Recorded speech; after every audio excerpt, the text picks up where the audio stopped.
What's up guys, it's Crohmbs here and I hope everyone's doing amazing today. In today's video, I'm actually going to be going over the Kairu pad by Revolution. All their links will be in the description, of course. I would also like to say huge shout out to Revolution for sending me out this pad out to try.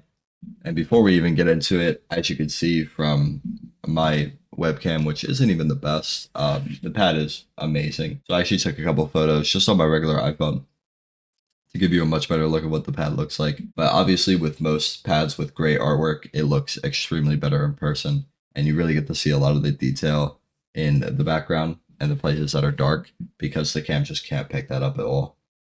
Just a beautiful pad overall, and huge shouts to the artist who made this.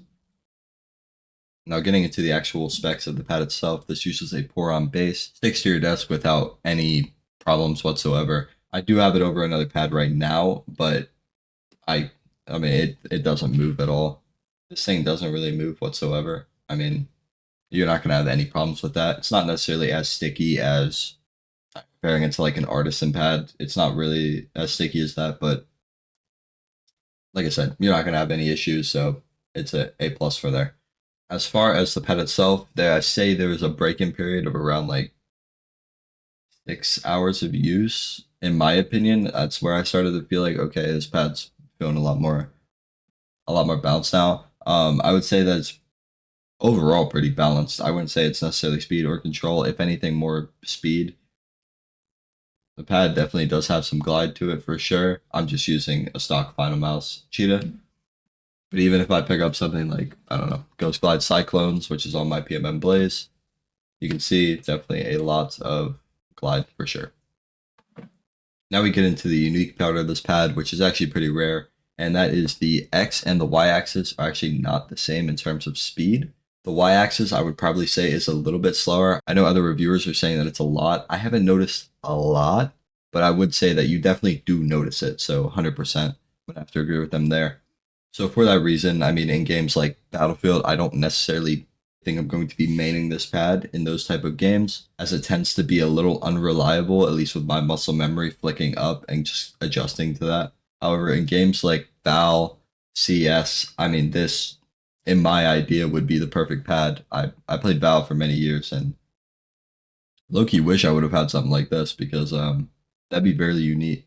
That'd be really unique and honestly cool to try out. So I would highly recommend to anyone who is playing TAC FPSs in general. I wouldn't recommend this pad to anyone who's using a shit ton of tracking, especially tracking with a lot of Y-axis. Definitely would not recommend that. I mean, example would be like, first thing that comes to my mind is like Soldier and Overwatch. I probably wouldn't recommend using this pad. I will also say that despite it not necessarily being good for Battlefield, I did use it in Battlefield, which is what majority of my hours on this pad are now. I was able to play pretty much just as well as I'm used to, besides missing a couple of like obvious flicks that I would have hit involving the Y-axis, just because it's honestly pretty hard to adjust to. So I wouldn't really recommend that.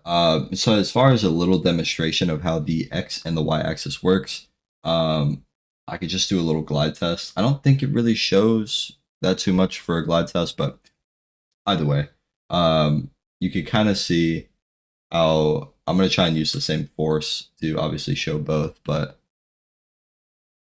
it doesn't really get as much push towards the Y, and you definitely get a lot more stopping power as compared to the X. But obviously, human error and everything, I'm probably not pushing the same amount. So take that with a grain of salt. But yeah, again, loving this pad so far. Really hyped for the release of this, and not only that, but the release and other things in the future from Revolution.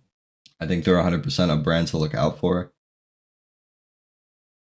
And yeah, again, thank you so much to Revolution for sending me out this pad and allowing me to do this review. And super hyped for the future, and good luck to them, and thank you guys for watching.